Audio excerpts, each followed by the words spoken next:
The results aren't even in yet, but the Trump haters are already melting down and pushing insane doomsday scenarios about a possible Trump victory today.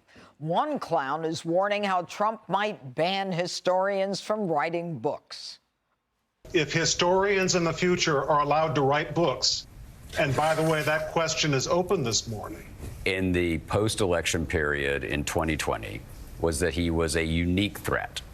Strike the verb tense. He is a unique threat to the constitutional order. 70 million plus that will be voting for a man who said he was going to assassinate for treason the chairman of the Joint Chiefs, who's going to execute Liz Cheney with a firing squad. A far-right dictatorial regime like Hitler's Germany or Franco's Spain or Mussolini's Italy. This is a do-or-die election in many ways. If he wins, he arguably becomes the most powerful president of our lifetimes because you have the Supreme Court has done the immunity decision. But that doesn't take the cake from the queen of TDS meltdowns, Nicole Wallace, freaking out at J.D. Vance. Oh, my God. Can I see that again? Can we play that again? In 2 days, we are going to take out the trash in Washington, D.C., and the trash's name is Kamala Harris. Forgive me one more time. In my humble view, lights out. Women, you can disagree with us. We've actually learned to take it for our whole careers all the time in every forum. But you call us trash? Oh, J.D. Vance, you just effed up in a way that I've never seen in my political life, and I worked for Sarah Palin. Okay, that in a way that she's never seen in her political life, Dana. Has this woman not heard that Democrats calling all Republicans trash? I mean, and deplorables, and like there's a lot to swallow with all of that. I think the Oprah thing is what's really disingenuous. To say that the country is not going to exist anymore, first of all, it's just ridiculous. And the other thing is, she had never endorsed a candidate before.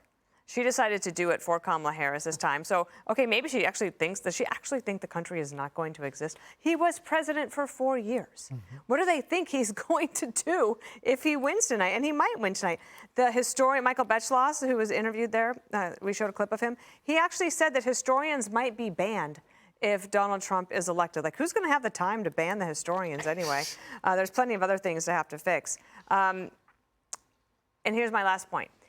Democrats that are running for re-election in the Senate races in some of the key battleground states, they started running ads showing how they could work so well together with Trump because that was how they were going to win. So they're trying to have it both ways. It's either, you can't have it both ways.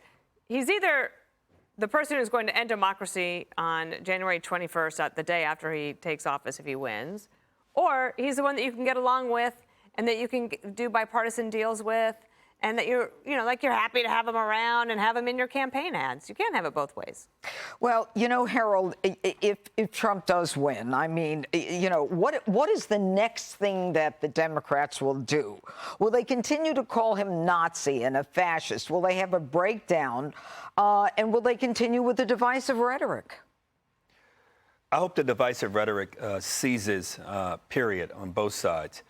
In the last 15 to 20 years, the decorum and rhetoric and culture of politics has changed in ways that make it somewhat unrecognizable at times. There's not an issue in my mind of having a strong political disagreement with someone. We sometimes around this table have serious and meaningful disagreements about policy issues, but it would never cause me to question your character, your integrity. It's so easy now in politics. In fact, I think people believe they're rewarded if they not only disrespect but attack someone's character because they have a disagreement with them. President Trump is not immune to this. He has certainly been a part of this culture. I don't blame him for all of it, but unfortunately, he is a part of it, as are a lot of political voices are. But I'll answer your question.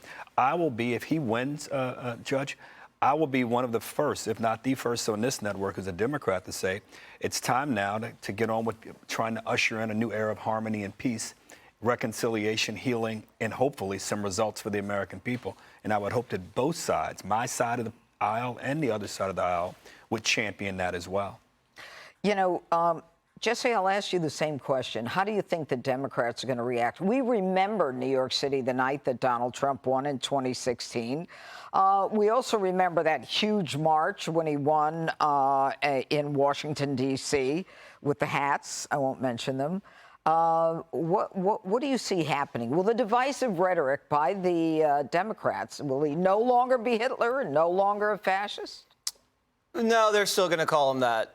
I don't think you're going to see violence because Trump's a known entity. The first time it was a freak out. The second time it's like, that's why we're having him back, because he was better than the big guy.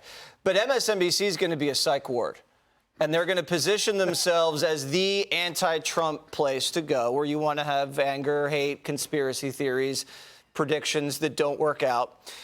And Comcast has already gotten ahead of it because they're going to spin off MSNBC. And they can see it coming a mile away. No one wants this property under their corporate umbrella. It's just going to be nuts. They'll probably get sued, and they might have psychic breakdowns on the air. Now, if Fox and Friends were to handle a loss, you know, I watched Fox and Friends during the Obama years, the Biden years. They weren't screaming and tearing their hair out. I mean, they were playing goofy ping pong games half the time. If you watch MSNBC in the morning, it's like every day they're crying. You can't wake up and put on good television like that. And I'm just wondering about Mika and Joe, their marriage. Like, how does their marriage survive? And I want their marriage to survive, but do you go home and take that with you? I pray for them. Now, I always think about my career long term. And I say to myself, Jesse, you know, do I want to then in 4 years humiliate myself? Because what happens in 4 years if Donald Trump leaves after governing effectively and then goes back to Mar-a-Lago? Everybody on MSNBC looks like a clown. Click here to subscribe to the Fox News YouTube page to catch our hottest interviews and most compelling analysis. You won't get it anywhere else.